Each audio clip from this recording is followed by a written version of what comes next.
Hello, gentlemen. How are you? Good. Happy Sunday. It's Monday. Great day.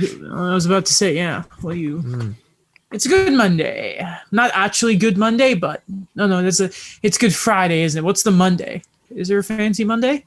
Yeah, isn't there? Daniel. Is Easter always a Monday? Is that what it is? No, so Easter is on the Sunday, but usually like people say Easter Monday, and then that's Right. usually like another holiday, but you don't get that in university. Happy That's true. Easter Monday in July. They say Christmas in July, Happy Easter in July. We're a couple months Happy late. Halloween in July. Exactly. Is Well, depending Halloween on a Monday? when people listen to this, right? Happy Chinese New Year in July. I remember, I thought you were going to point to me. I remember, You're not Chinese, though. I'm half Chinese. Oh, you're half Chinese. I thought you were something else. I was like, okay, because if I had done that and you weren't Chinese, we might have had to restart the episode. Yeah, that's okay. I remember there's a podcaster where he wouldn't actually say, this is what's going on with my life right now, because he's like, I don't know when you're listening to this. Maybe it's snowing. Maybe it's the summertime. But you know how social media works. You're probably going to listen to this 3 months after the fact or 8 months after. I like that. So Fair. what's really funny is I'm in Pickering, right? And I forgot last time I was here, I had some Lego under where I normally record, like on a pull-out part where you put the keyboard. Yep. And I forgot that last time I was here, I made a little Stanley Cup shaped piece of Lego. And now my heart hurts because I'm not over the loss. Bad week for Adam. We see it. First is just hold on. I'll just put it up. It's not great, but it's. Oh, I like it. That's It's cool. just a little Stanley Cup, and it just didn't. Give it to the didn't panda happen. behind you. Yeah, it's been a bad week. First the Habs, then England. It's not great. Yeah, not It's great. not coming home. England. England. Halloween is on a Sunday this year. Is it? Oh. Yeah, That sucks. that's brutal. I just would like if there's a weekday of Halloween, like the next day, if it's a weekday, I mean, should just be canceled. Like, why are we not? Where's the common? I always say this. Where's the common sense rule? Like, who cares Yeah. about Family Day? You know Like, how? Yeah. Well, it's crazy that it's very unfortunate that there wasn't really a quote unquote traditional Halloween because it was on a Saturday. Like if I was a kid, right? Yes. During yeah. if I was a kid, I would have loved that. Man. It's like Think a of the once in a lifetime. I wish I was still that age and I could just get a pillowcase full of candy. That's a shame. Anyway, For free. for free. Yeah, and then that one family that like give out like cans of Coke, and you're like, what? Oh my gosh! We actually had an episode where we talked about this. Like that was the cold Yes. opening where I think so. we literally talked about our favorite Halloween trick or treat memories. And yeah, the can of Cokes I remember, or the full size bars. Yes, classic. So listen, the cup's not coming to Montreal. It's not coming home to England. Is the Euros or anything? Well, I'll tell you what is happening in the world, and that is NHL news is happening. Last time at the end of the episode, I'm pretty sure I said, if there is not some developments around the league by the time we record this episode, then like nuts. And we had just rumors to talk about. In fact, half of the subjects we have to mention today are all from 31 Thoughts, the blog. Fortunately, though, we have the Canadian teams who just love making questionable moves. Starting with, I was going to say news of the day, but both of these things happened today. Exactly. So I guess we can start with the more recent stuff. The Duncan Keith to Edmonton stuff seemed all but done. But then like a few days ago, it sounded like maybe it was cooling off and there was a bit of a standstill. And Edmonton had a sort of take it or leave it offer. And I really hope that the offer that they gave up today, which was Duncan Keith going from from Chicago, he waives his no move clause. He will apparently retain that no move clause going into the expansion draft. Lucky duck. No money retained on Duncan Keith. The full cap hit will be going his way. To the Oilers' way. That is $5.5 million this year and next. In exchange, the Blackhawks get Caleb Jones in a third-round pick. I just don't get it. I saw Adam Wilde tweeted they gave up a pick and Caleb Jones for an overaged assistant coach. And I think that that really sums this trade up perfectly. I see the value of adding Duncan Keith, but I don't see the value in adding Duncan Keith at full price and having to pay a 3rd round pick when, let me just pull this up here 1 second. They don't have many picks. They don't have they have their first, they don't have their 2nd or 3rd. They have their 4th. They don't have a 5th. They have 2 6ths and a 7th. So did they say, oh, it must be next year's 3rd. So this year's 2nd was the Andreas Athanasiou trade, right? Right. The 2nds are Andreas Athanasiou trade. It's kind of weird here. Can we talk about the fact that Ken Holland at the deadline said you can't go in all year, and followed that up with Duncan Keith for 3rd and a young prospect? What's funny is what I kind of felt about this is a lot of the times people mention like, oh, Ken Holland, great guy. Like, you know, he is one of like the expert voices in the league. I'm not saying he's not, but man, does this feel like a 2009, 2010 Detroit Red Wings type of move? Just you trade away a young asset and draft picks to get another veteran to add to your team. Like he did that with David Legwan. He did that with, who else did he do that with? He did it with, Eric Cole. Kyle Quincy too. He gave him Vasilevsky basically like the pick. So it's not great. I don't see the track record's there. It fits the track record, but that doesn't change the fact that this trade just. Listen, I made the argument Edmonton was the team to make this trade. I just didn't think they were stupid enough to make the trade like this. Like these assets. The thing I can't get over is you got the full cap hit. Yeah.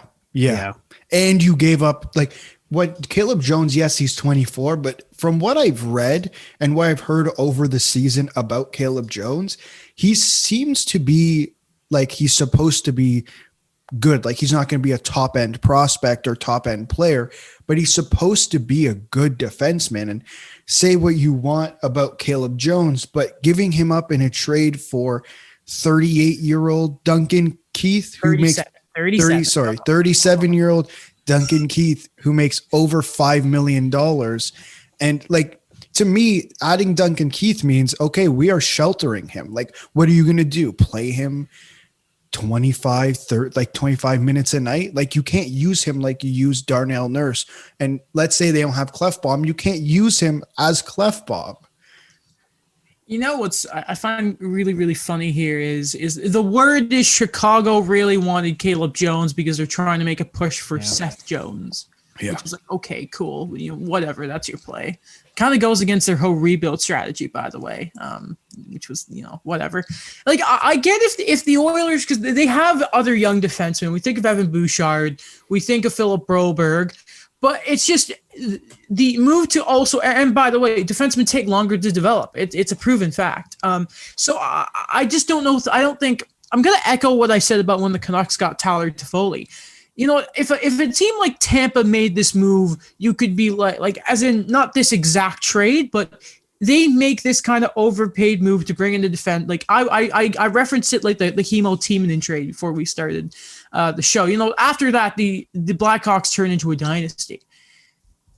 The move for the Oilers in this point in time when they've won a single playoff round in the McDavid era, including just coming off a sweep against the Jets, who then got swept the following round, your move is not to bring in some help forward to get McDavid the best line mate he's had since Pat Maroon. I'm not letting go of that.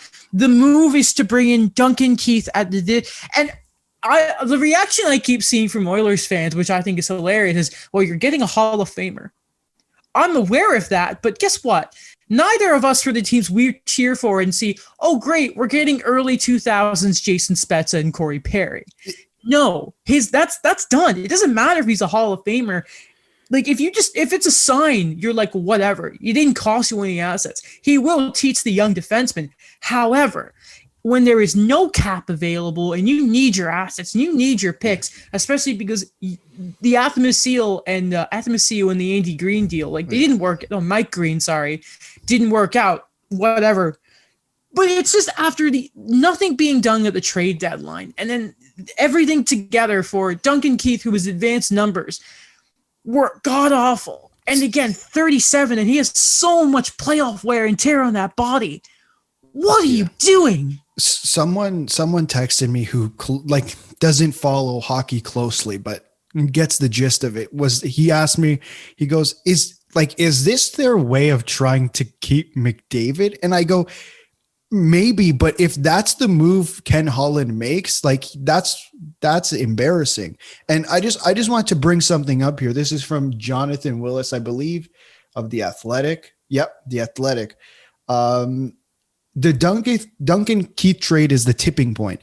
We're no longer really allowed to talk about Ken Holland's hands being tied financially by Peter Chiarelli. Keith plus Cassian combined for $9.1 million in cap space, and both were Holland decisions. He had money. This is how he's used it. Like, remember when McDavid gave up we talked about it last episode. McDavid gave up $1 million, and part of that went to Milan Lucic. Mm-hmm. It's like, so you have all this money. You re-sign Ryan Nugent-Hopkins. Great deal, pretty good deal. Length, whatever. That's fine. Mm-hmm. But then you add $5 full million of Duncan Keith. Even if you buy out, it's weird, by the way, that we haven't seen any buyouts yet because the window's been open for a few days now. Yeah. You could say, like, okay, maybe they look at buying out James Neal. At the same time, though, I don't make that deal if you don't. I'm sorry, I'm repeating myself here. I just can't get over that cap hit. I can't do it. Like, I'm looking at their cap friendly right now, and it's just barren, guys. There's nothing there still. It's not Duncan Keith of the past anymore, and they still got to figure out what they're doing in net. What about this apparent offer that's been on the table for some of their other defensemen? Like, what are they doing with Barry and Larson? I don't think anything is like in paper for those guys yet. No, they're still UFAs on cap friendly. Just a messy situation. Just completely messy. And an unnecessary trade too from the Oilers. Like Ken Holland, he hasn't done anything positive like that has moved the needle for his team in the positive direction in so long.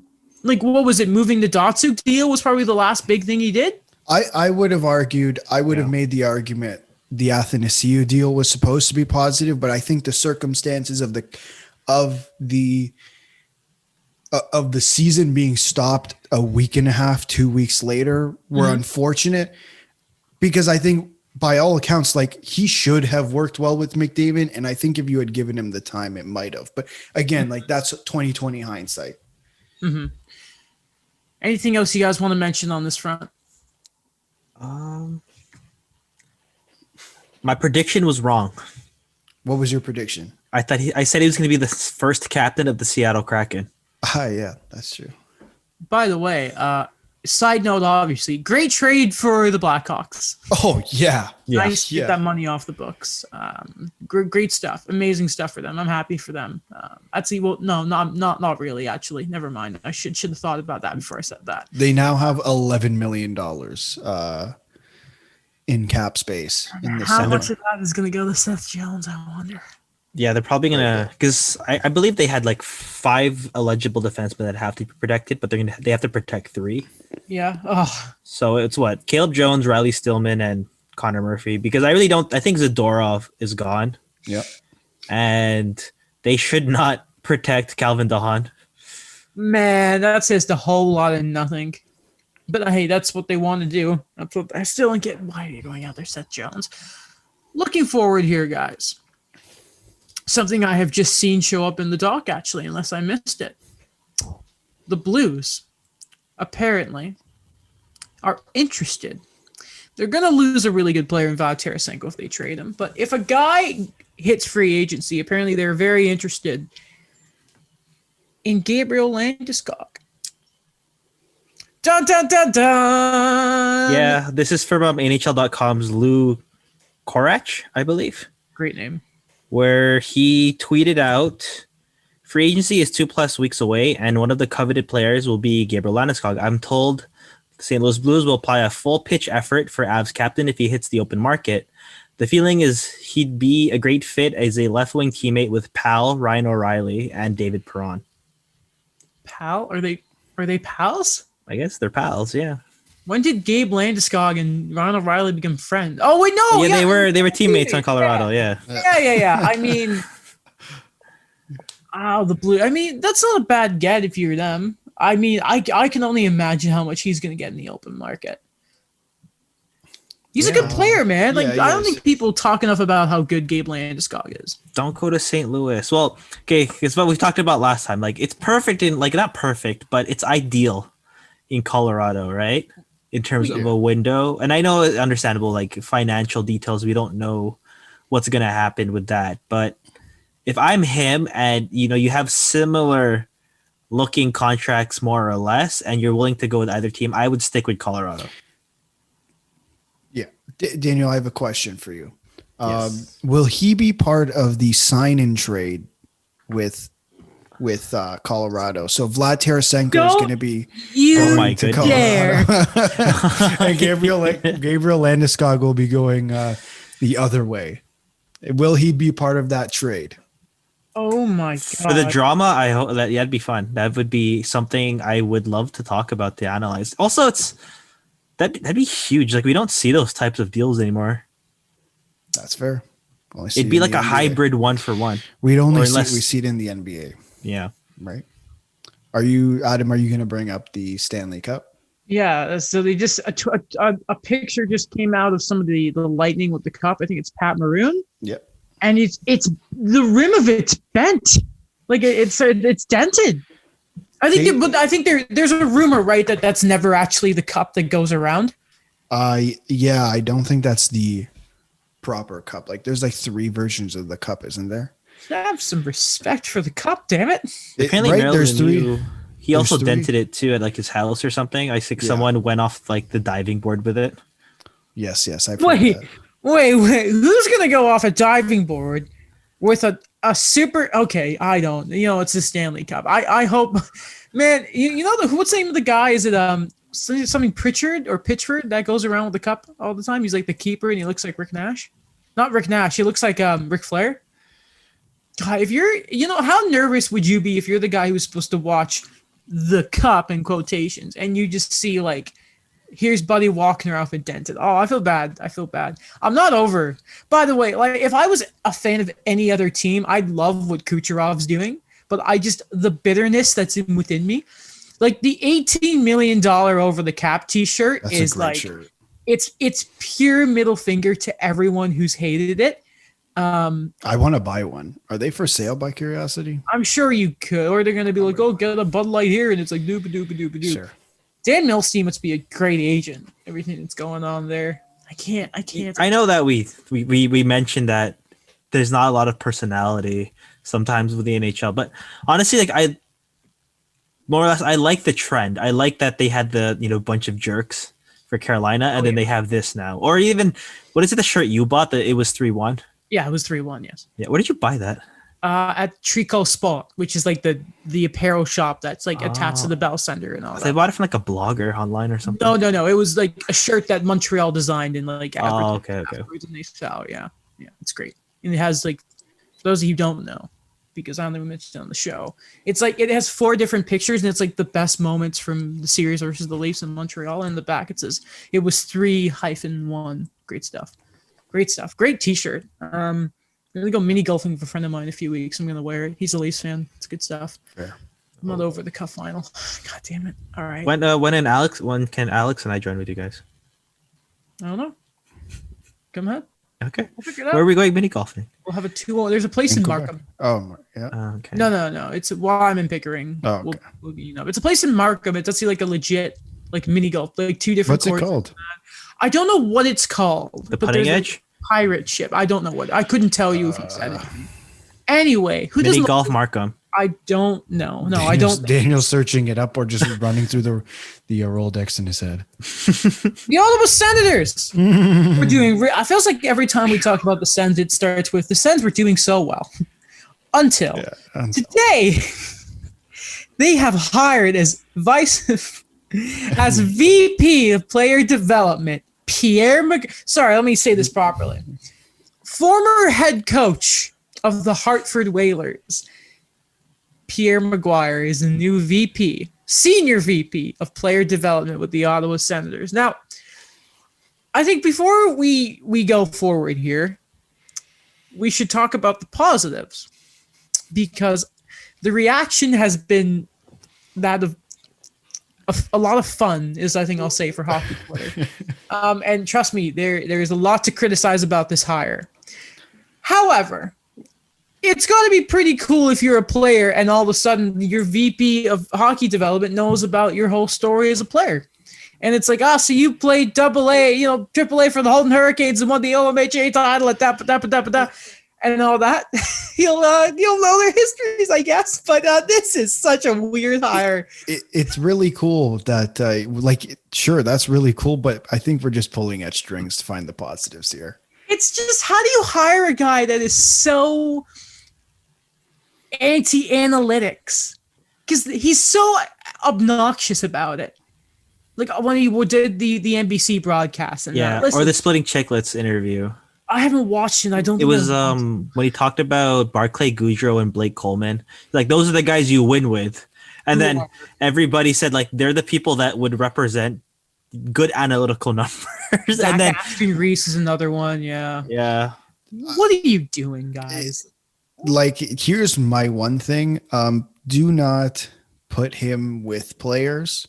Because I don't we've heard the stories from Kipper. We've heard there's stories out there you can find. It's just there was one that was I was just so happy when he was fired. It was the best thing for the team when he was fired as head coach. Not because not in the way you think of, we've had discussions with Babcock and other people, but it's just what are we doing here? There's a saying in England of, he's doing my head in. He's just, I hate saying this, but it sounds like he's just really annoying. Yeah. The weird interviews he's had with Kessel and Crosby about the breath, and there's videos of him patting one of the players on the butt, and he just what are you doing, man? It's just he's a weird dude. He knows. What's funny is I don't think there's anyone who actually knows more about hockey than Pierre McGuire. Yeah. You know what I mean? But hockey from 30 years ago. Should I say this? Yeah. There's no one I'd rather have on my hockey trivia team than Pierre. Yeah. Yes. Not yes. Mike. No. Not Mike. No. See, some people claim to know everything about hockey. McGuire actually knows everything. Yeah. Even though when he went on about that famous streak in Hartford, where he's we won 12 straight games, and it was just the fact checking showed he was complete. Yeah. Sorry, go ahead, Dan. No, I just kind of felt it's just. Even when he was a reporter, even when he was doing all those interviews, saw him a lot for TSN, for NBC. It's just one of those guys that's kind of caught in the between, where you'll see certain guys where they're already at a point now, I think, in terms of the journalism, where they'll touch on their inexperience of the game, right? Like a Ray Ferraro. And they'll keep it at that, and it's just still, just straight up reporting on things. But I think with Pierre McGuire, it's that in between where it's I know this world. I've been, I'm one of the guys, quote unquote, that he still has he's still in between both worlds. If that makes sense. I think that's a really good point, actually. It does. He does give off that impression. I just VP of this role that he is doing of player development. At the same time, this is a very significant hire in the stage of the Sens are in a very sweet, sensitive spot right now in a way that they're going to be heavily dependent on young players naturally. And they've got a lot of important players coming through the pipeline right now. Guys, again, who are in the college systems, who are in the CHL. They've even got that Lassie Thompson, the guy overseas. I just think you need to make sure you have the right hire. And when you hear about how we had this great interview with Eugene Melnick, Like, so what was it? Someone asked Dorian, "Did you just hire your replacement?" He's like, "No." But you just like a guy who gets along with Eugene Melnyk is already a red flag. Like, excuse me? I want you guys to think about something for a second. Next year we'll have an 82 game season where the Ottawa Senators will have Eugene Melnyk, Pierre Dorian, and Pierre McGuire in the same organization. And I'd love to be in Ottawa. Could you imagine the PR of, hey guys, so Chris Phillips just left and, you know, we lost touch with another one of our charities, but Pierre McGuire. Like, it must feel like constantly be slapped in the face. Does Thomas Chabot, like, give, like, a Jack Eichel type of quote? Wherever I am. No, I don't know about that. I don't know about Bot's like, he's gonna cop his agent. Can we avoid that deal? that. Yeah. You sure it was 8 years? We sure it wasn't like 6 months? Brady Tkachuk requests a trade right now. Like, shucks. Does he have a no move clause? Not until 2024. Okay. Oh, that's not good. That's not good at all. Pierre McGuire. Thank you, Ottawa, and thank you, Edmonton. Thank you, Edmonton. We love you very, very much. Great stories. There's a lot of stuff around the Canadian teams where you're just like, oh boy, it's not getting any better any soon here. Yeah. So we get 31 thoughts. This is thought number 6. Elliot Friedman, great guy. I want to read this, and I want to make sure I'm not overreacting to this, but number 6. Quote, Calgary has begun extension discussions with Johnny Gaudreau. This is purely my guess, but Flames probably have to jump over Matthew Tkachuk's $7 million per season. He's at 6.75 now, and that's in reference to what Johnny Gaudreau is. I'm kind of concerned, and I jokingly said a couple shows ago that the Flames aren't going to do everything. It's kind of weird that we're hearing about extension talks, and maybe this could be Calgary gauging it to tell other teams, but then you'd maybe hear about a sign and trade scenario. That we're hearing about extension talks with Gaudreau before we're talking about trade talks. Right. I don't know about you guys, but for me, when I read that, because I think you actually sent that to me, Adam. I don't remember what the context was, but when I saw that, it was like, okay, so they've made a decision on who they will be trading. And it's not Johnny Gaudreau. It's Sean Monahan. Nothing's going to change. Nothing's going to change in Calgary. I don't trust both of them. That's the thing. How much money is he going to get? At least 7.5? 7.5 by 7. Right winger who has a lot of offensive talent, looking for a big payday. I just think of Vlad Tarasenko out the blue, 7.58 years, something like that. We like to use this guy as his comparable. What does Phil Kessel make? Well, he's not going to get like $8 million. $8 million. Well, yeah. No, he won't get $8 million, but he'll probably get less than that. Like, it's his comparable. Nothing's gonna change there, man. There's a difference between like not trading Marner and upsetting people and not trading like Gaudreau is he a difference maker? I think they thought he was, you know what I mean, in Calgary, like he had those moments. Yeah. But I think he settled more into like what Alex said, like a Phil Kessel where he is, by all definitions, a star player, but he is not a franchise player. Which is the exact same problem with Sean Monahan. Yeah, you have 2 Phil Kessels. So then the question is, because you guys are making the argument that even if you just trade Sean Monahan, nothing changes. Is that do I understand that correctly? That's what I'm saying, at least. Oh, that's what you're saying. So okay, Daniel, go ahead. Sorry. I think it's more of keeping with what you know and trying to establish something because they really did spend a lot the last few seasons. Right. Rather than gauge the market and potentially get a lot less, or the thing just really backfiring on them? Because I think like Gaudreau's had a bit of that shine. I think it's been a bit more dim the last 2 seasons, and this is really not the time to trade him in terms of where his value is at and what people perceive him as. Then my question is, and I'm not saying I disagree with you guys. I'm just,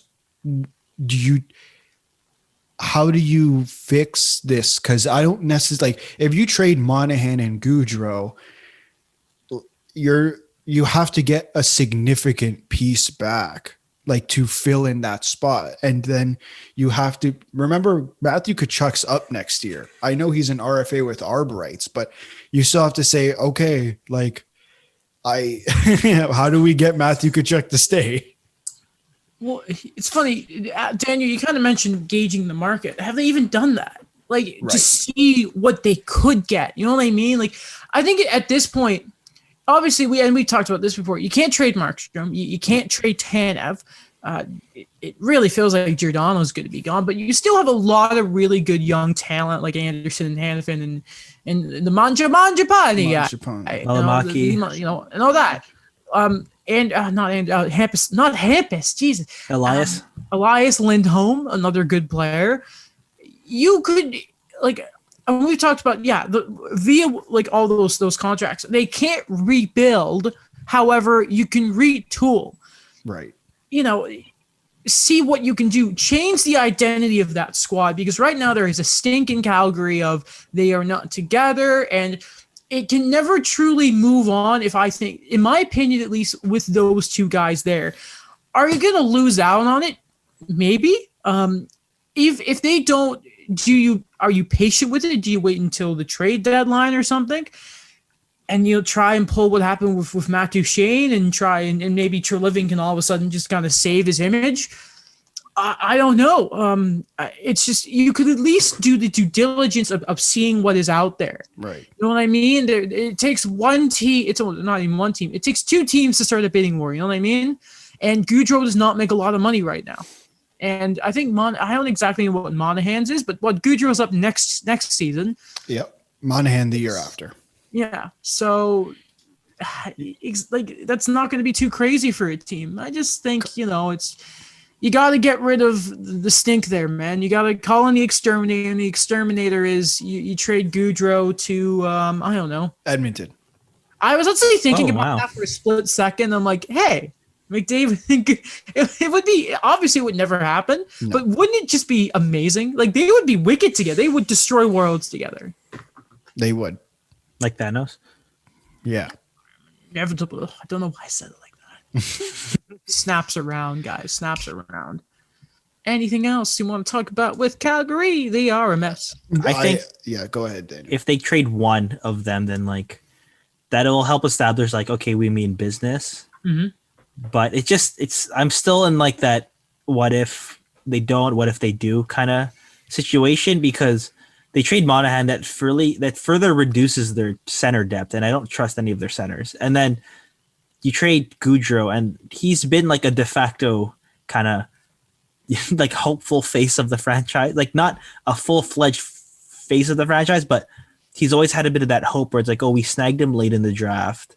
He was our guy for a while. It's just he's going through something. Mm-hmm. Ladies and gentlemen, the Calgary Flames. All right, looking forward, other reports, other rumblings, some would say. We're going to look at Jake Voracek for a second here. Again, from 31 Thoughts, where would we be without Elliot Friedman? I always do wonder. And that's why he's going to come on our show. Hopefully, one day. Thought number 12, quote, I'm going to stress that this situation has been described as not acrimonious to me, but Philly and Jake Voracek have discussed that it might be time for a change as well. Voracek is expected to be left unprotected from the expansion draft and was told so, where former Flyers coach Dave Hackstall would weigh in. Should that fail, Philly will look elsewhere. There were 3 years left on his contract with cash slightly lower than his cap hit of $8.25 million. Both sides are also prepared for the possibility of a trade won't occur, so he stays put, but there will be a legit attempt to remove him. I think if there's a scenario, I remember back in 2015, I remember Voracek was like top 3 in scoring or something. He was the hype around Voracek has really fallen off the past couple of years. I know he's an older guy, but he was a two-way phenom not long ago. And maybe he really does need a new change of scenery. And hockey is just such a closed-off sport. I wouldn't be surprised at all if he ends up with Hackstall in Seattle. I can see him going to Seattle. It's just I think it depends on who. There are going to be players out there with high cap hits available, and then it's a matter of, okay, are we taking Voracek? Because I also imagine JVR is going to be unprotected as well. Oh yeah. If they're keeping Voracek unprotected, JVR has to be. So it's like, okay, does Dave Hackstall want to take one of these guys, or does he go after Shane Gostisbehere, who somehow worked really well under him? Mm-hmm. It's the cap hit, and it's 8.25 for 3 years. And I know Seattle's fine with going to the cap, but it seems like they want cap flexibility going into free agency. And, again, we had that discussion about Dougie Hamilton going to Seattle, and even the next couple of years, there's some guys who are going to be up.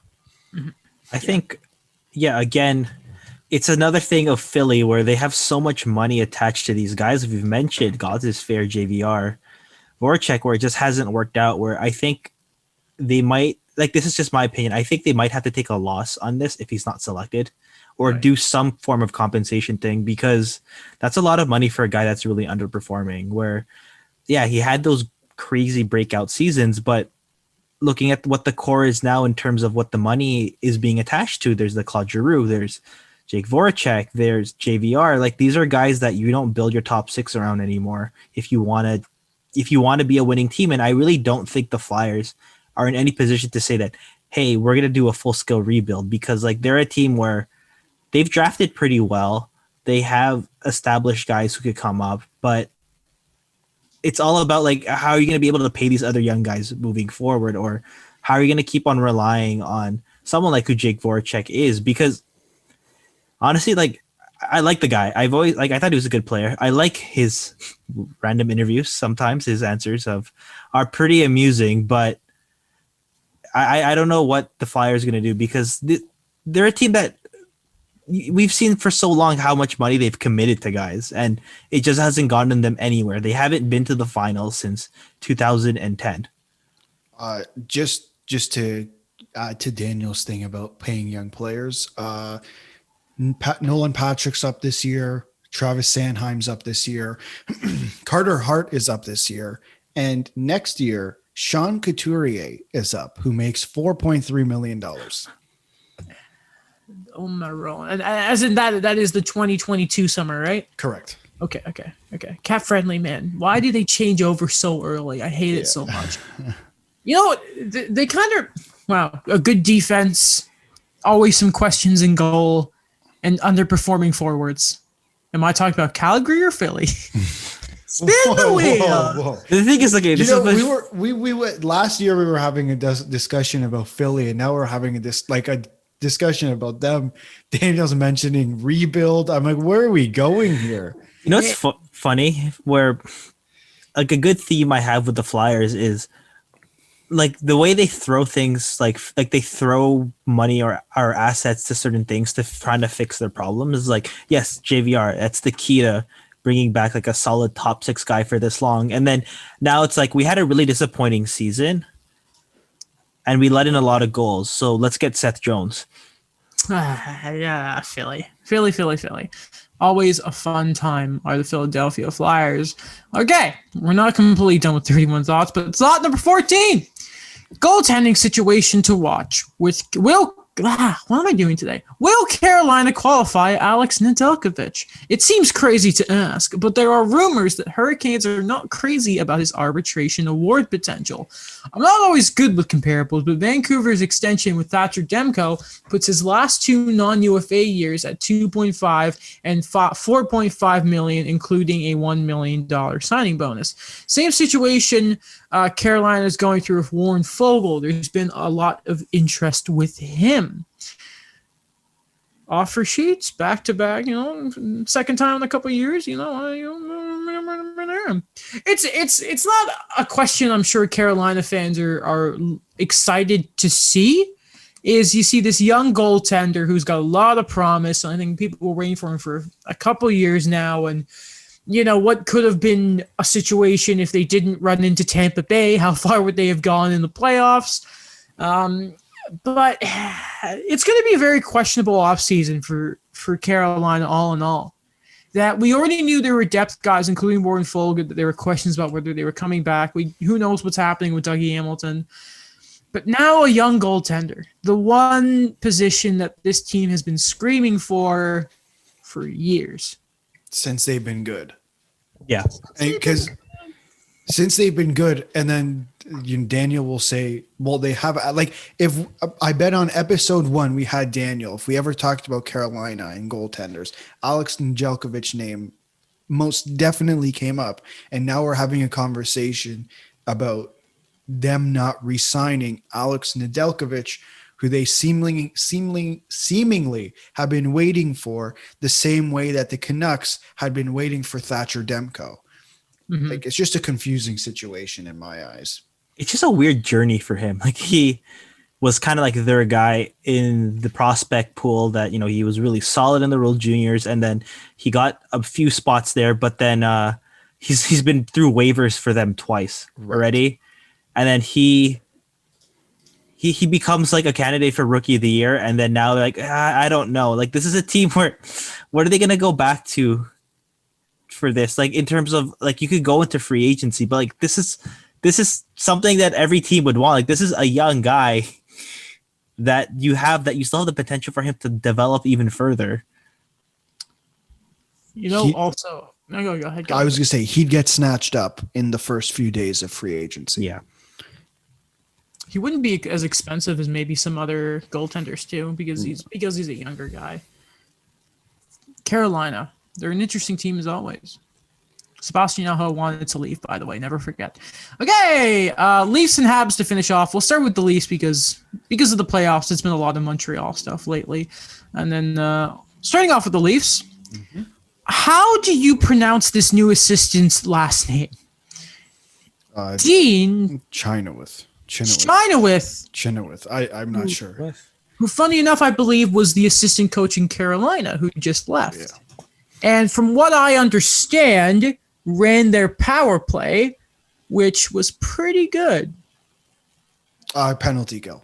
Penalty kill. Don't trust Twitter, people. Don't trust them.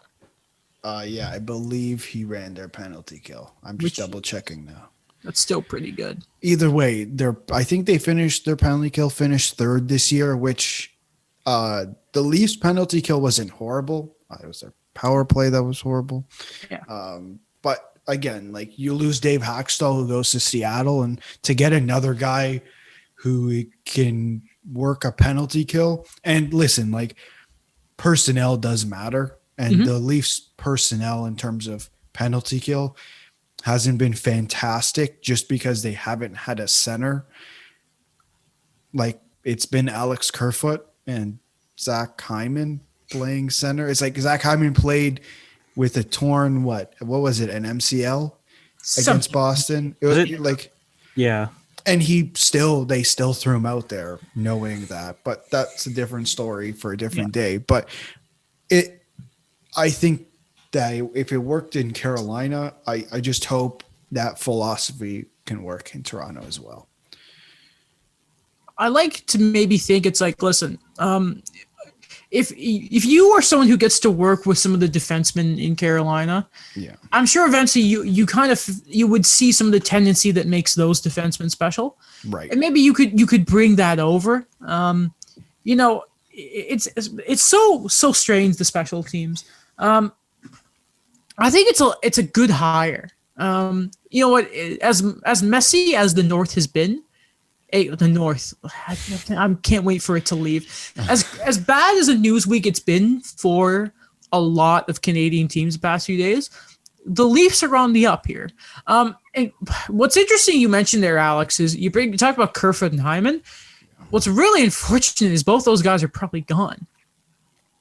Yeah. And I'm thinking, man, I really, really hope that Phil Deneau does not leave and go to Toronto.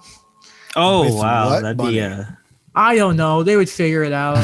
Brent Seabrook contract. I'm saying somebody go get the Brent Seabrook contract, damn it. So weird. So weird. So weird. Another bit of news regarding the Leafs. They kind of want that. We can say this, that bastard to play against. That gritty, go to the net. I hate playing against this guy. And who else to get but Todd Bertuzzi's son? no, it's He's his nephew. his nephew. Nephew. God damn it. Yeah. No. Yeah. Still, they're Close they're in enough. the same. They're in the same household. Exactly. They play the same. They play this. Yeah. Well, I mean, I don't think Tyler's gonna go sucker punch anyone, I but hope not.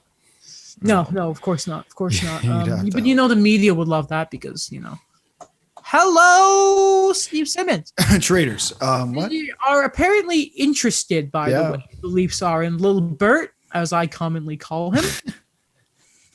There is some concern because he just came off of some back surgery, but naturally the Leafs are going to do that unless they know that he's medically okay. He's younger than Hyman. I don't think he would command nearly as much money, aka not $6 or $7 million for 6 or 7 years. But a trade target for them. It would be a trade target for the Leafs. And by the amount of people it sounds like they're interested in right now, this is one that you can actually probably believe because it's not Alex Pietrangelo. Yeah. Alex, Yeah, what? And So what? it's from the guy who it came from. I trust. It was Elliott, right? Yeah. Alex, what would be the Leafs package for Tyler Bertuzzi? Connor Brown, Jeremy Bracco in the second round.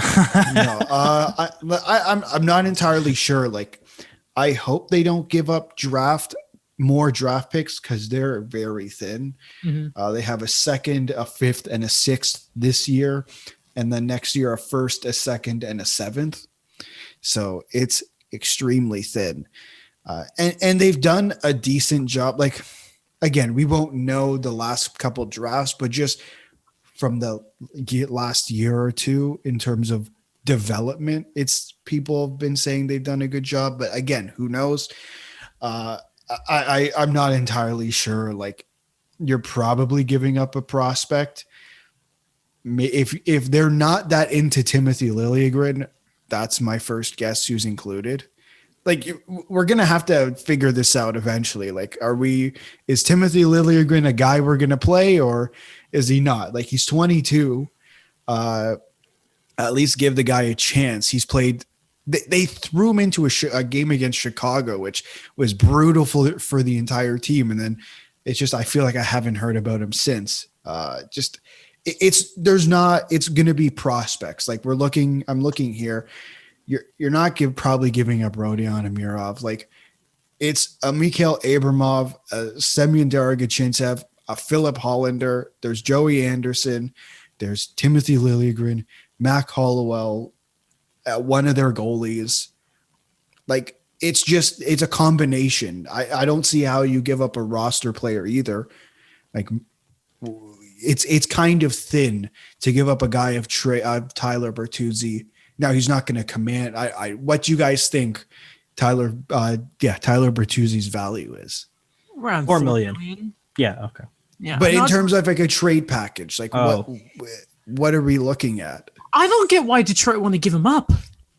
Because they want to. Okay, so this is like the Oklahoma City Thunder in the NBA. They just keep getting younger, just keep acquiring draft picks and even younger players. So I'm like, is Detroit trying to do that? Because that was kind of the feeling they had with Anthony Mantha, where, he's a good player, but he's not a foundational guy. And by the time they are competitive again, he's going to be in his 30s. Wait, hold on. How old is old Bert? He was drafted 2013. Okay, hold on. Why can't I not find So he's the same age as McKinnon. Little Bert? I still don't know. So he's only like 26. 27? 26. Yeah, I'll be Yeah. 27. next Come year. on. You got to keep some guys around. But like, Yeah. I don't know. You could probably see, because like, listen, let's not forget this guy. I know it doesn't mean a lot sometimes, but he would say, I'm an all-star. Right. Which is so weird to say.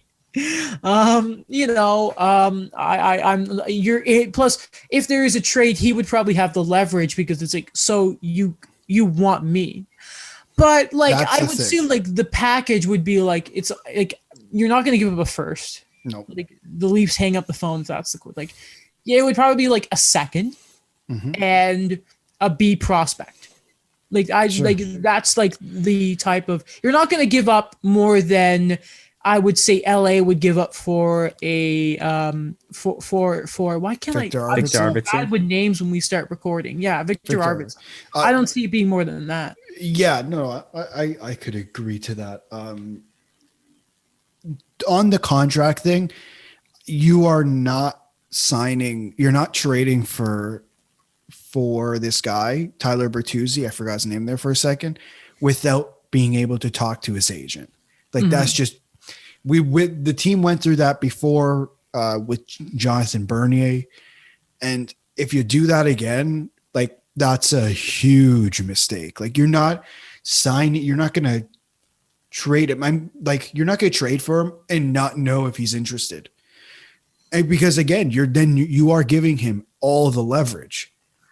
You know, I wonder if it's if he tries and go like I think the sweet spot would be like something like a 3-year deal, because he would still be, depending on when his birthday is, he'd either be 29 or 30. He could still probably get a good deal then. Right. Like he could still cash out. And if you do a 3-year deal, it lines up with the Matthews deal. It lines up with your Nylander deal.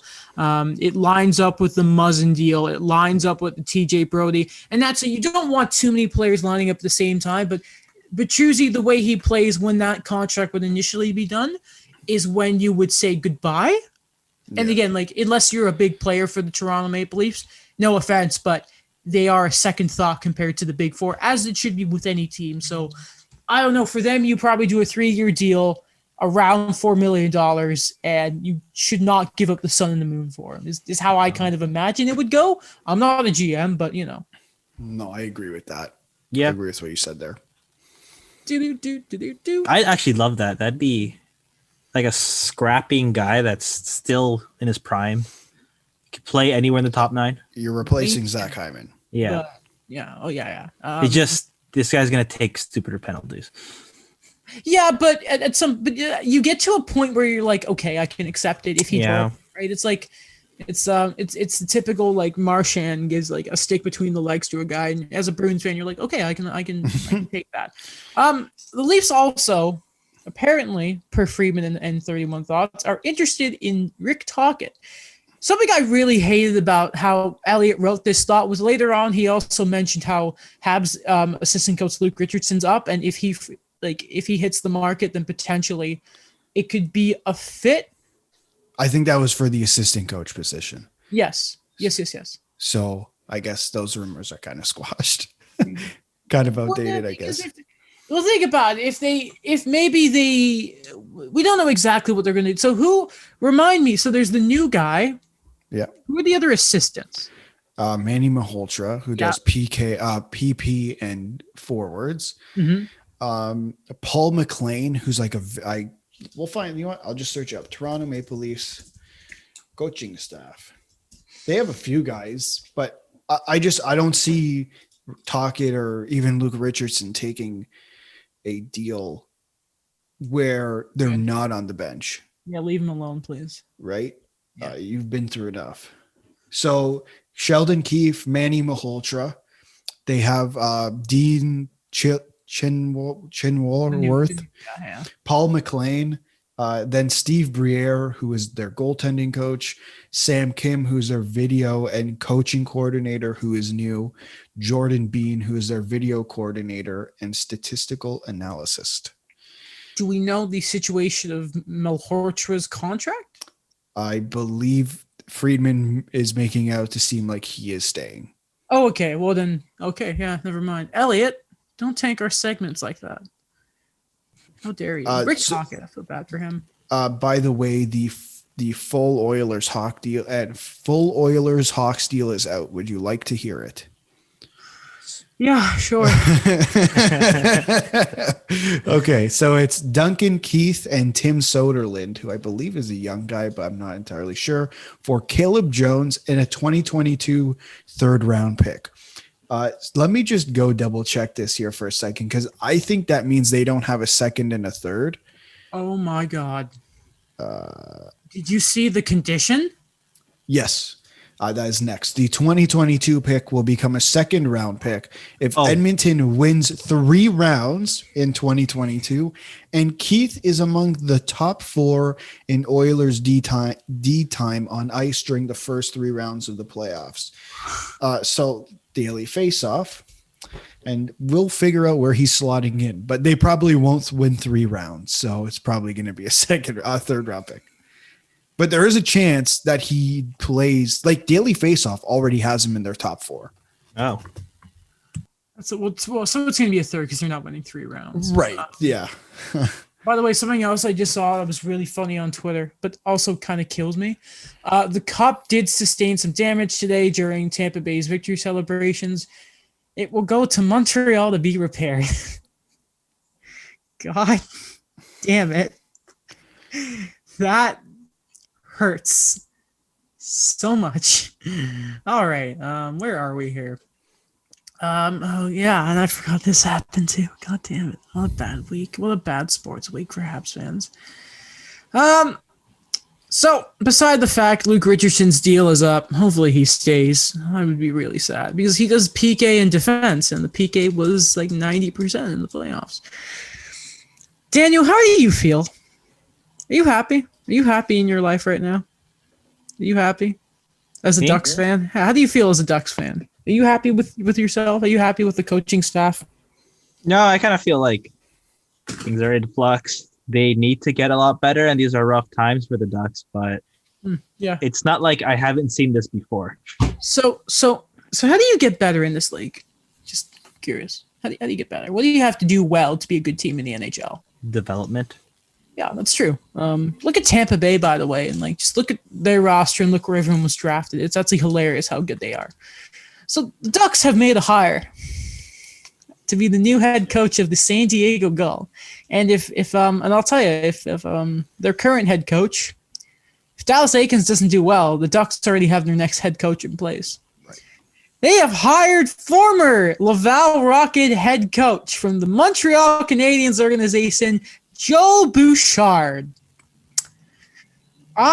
So this happened in the midst of Montreal doing their post their locker clean out stuff, by the way. So that was really fun. I'm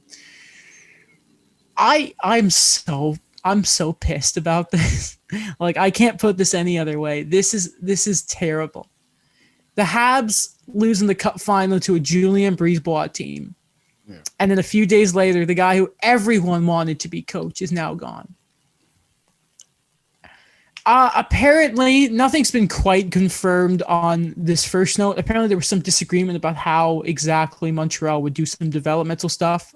There wasn't a lot expanded. Like, Angles hasn't said anything, so John Liu hasn't said anything, so I'm kind of hesitant about that. However, something was made very clear that, and Mark Bergevin expanded on this on his post media, saying that Bouchard was offered 2 jobs. He would remain as Laval head coach, or he was offered the position of being an assistant coach on Dominic Ducharme's bench. You can kind of assume that maybe then Alex Burrows would then be the head coach in Laval, which is looking what might happen here now. Apparently, the Ducks made an amazing proposition. Apparently, Bouchard liked it, and he felt like they really wanted him. And just like that, the guy that the city, I can't say this city because I'm not there right now, has been cheering for to be the head coach is gone to the Western Conference. That surprised me a lot, to be honest. I did not see that coming at all because all we've talked about him is like he's the next guy in line. But he wasn't the next guy in line, though. He was that's the thing. Yeah. It was like after they beat Toronto and it seemed like everyone in Montreal had regained their confidence in Dominic Ducharme and it seemed like Mark Bergevin's job was saved. It surprised me a little bit. Like, I'm not going to lie, but it just, I think I know what Anaheim's proposition was. It was, okay, if Dallas Eakins screws up, you are our next head coach. And I just double checked. Dallas Eakins is out of a contract next year. And unless he completely overachieves, you will be our next head coach. You know, right? It's funny. And I don't see that. Sorry, Daniel, just 1 second. Yeah, no problem. I didn't see that happening in Montreal, where if you're committing to Dom Ducharme, you're committing to Dom Ducharme. And unless I've misread things, that seems the path that they are going. Mm-hmm. Oh, I was just gonna add that this is what happened to Dallas Eakins in the league, like in Toronto. Right. Like this is exactly the same pattern of what happened. Like everyone were like, we hope he's the next guy, and then no, they stayed with Randy Carlyle. Yeah, that worked out.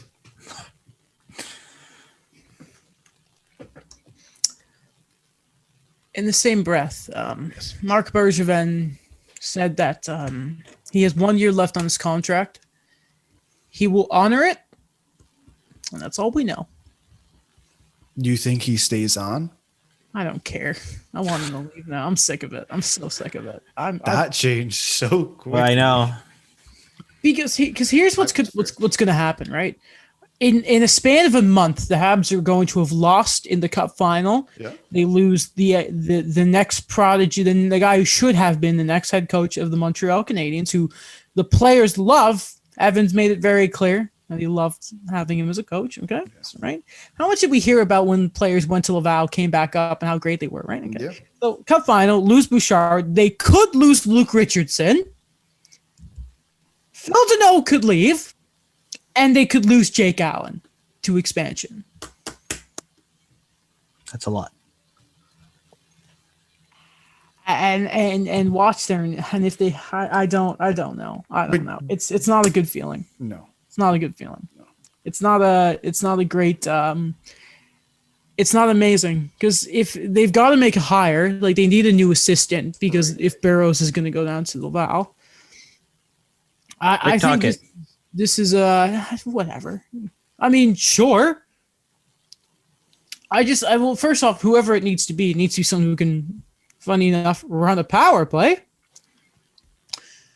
It's confusing, gentlemen. Would you just question? Sure. Would you have given Joel Bouchard the job, like the head coach position? If it meant losing him, yes. Like if it's either you are head coach or you leave, I give it to him. Yes. Because in my eyes, and I don't know if you would agree with me, but in my eyes, that was the case. Like you had to give him that head coaching position. Because I think from what the reports are that Dom Ducharme is your head coach next year, I think he has a longer leash than maybe some people would like. Yeah, maybe. Like you're not going to fire him 20 games into a season, is what I mean. Yeah, well, like like 0-25 start. Yeah, he's got time. Anaheim could fire Dallas Eakins 20 games into the season, and it wouldn't surprise me. You know what I mean? Yeah. Like it's just something that I can see them doing and bringing up Joel Bouchard or saying, Joel, wait till at the end of the year, we'll make you head coach, just do a full year of development, get your thing going, and then you'll be with these guys in the NHL next year. Like I think Marc Bergevin had to make the decision that either Joel Bouchard is our head coach or he's gone. And I don't know if I necessarily agree with the decision he made. I'm worried if there's an ego thing in the way here. And not on Bouchard's place. I don't blame you, Bouchard. I don't blame Bouchard even if it was an ego thing. I mean it's Marc Bergevin's ego that's gotten in the way. I'm terrified because we've seen countless times in his tenure that Marc Bergevin's unwillingness to move on something has cost the Canadians. And for those of you who are wondering, that means Radulov, that means Andrei Markov. We have seen, and at some points it's worked out, like how they never paid the price to get Matt Duchene. But it's just, this is a decision that I could very well see bite Montreal in the behind in a couple of years. It feels like he is the type of coach that I think everyone just like a fan base dreams of. I dropped Lego. I'm sorry. I'm stressed. This is what's bad about when I'm in Pickering because I have all my Lego with me and I'm too stressed. I'm fidgeting. It's just, Bergevin better have another great summer. Otherwise, I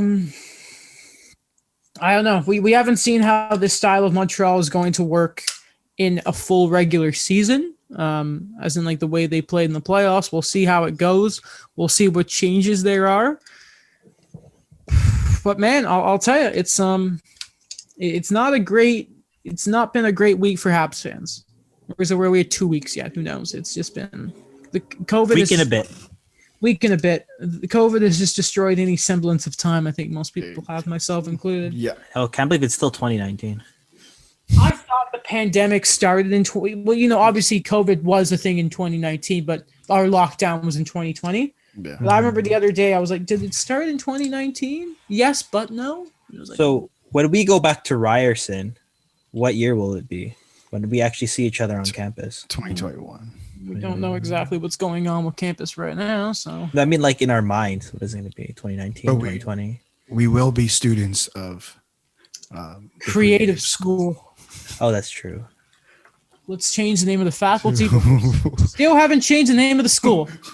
Who woke up and said, "Yeah, let's change it to the creative school"? sounds like we're all creative. jobless. I can't say FCAT anymore. It's like a joke of like I'm part of the school of creativity, and it's like you sound like you sound like a hippie looking for a job. Yeah, What are we doing a here? graduate of the creative school, man. Like, it's so dumb.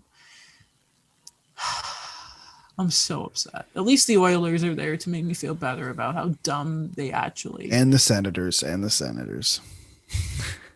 The price per Duncan Keith would have been higher in terms of assets required from Edmonton if Chicago had retained salary from Darren Dragon. Thanks. Really? Yeah. Ryan McLeod, Philip Broberg. Oh, no way. Wasn't there a report like yesterday that any trade involving Jones or Ryan McLeod was a no? Yeah. I went read both apparently. I read about Ethan Bear and I think Ryan McLeod, but imagine asking for Ethan Bear when trading for Duncan Keith. I bet when Holland said yes, Bowman put the phone down and went, yes, he said yes, guys. Ooh, why is Barry trending? Let's see. Everyone, guys, go on Twitter, see if there's anything new while we're waiting. Barry's trending because the city or the Amanda Barry, the from Coronation Street. For goodness sake, of course it's not necessary. Former Coronation Street actress Amanda Barry reacts to trigger warnings that have been added to old episodes of the soap. I'll tell you, some of those older episodes are actually pretty, I don't blame her. That's England, though. They're weird. It would be nice if, by the way, the country... Did you guys see some of the scenes of people trying to get into to Wembley? Yeah, like that's during that the was game. insane. Yeah. Horrible. This is one of those times of the year where I'm like, no, I'm not British, I'm Canadian. And it works. Okay. Oh, and then Tyson Barry is... Why am I seeing pictures of Tyson Barry getting... Oh, I guess this is like the defense and jokes being like... Oh my god, I forgot Dmitry Kulikov was on the Oilers. Third for him or something? Fourth? I thought they weren't going all in. I mean, I remember I wanted Dmitry Kulikov. Still believe Sammy Vatanen's an option, by the way. Foolishly. On Dallas right now? Yeah. Why not? Yeah, I think he's up though. Yeah, he is. He is. He was on waivers. I'm in Montreal. Yeah. Yeah, we're not going all in, but we're going to trade a fourth for Dmitry Kulikov. What? Okay. I think that's everything. Yeah, that's where we should end the episode. Dmitry Kulikov. What are we doing here? So we don't exactly know when we're recording next because it kind of I think as of right now we can record next on Sunday, unless like 16 trades happen tomorrow. Then it's like, okay, we'll record on. Wait, what day is today? Today's Monday. Yeah, maybe we do Thursday if something gets nuts. But as of right now, the plan is probably once a week.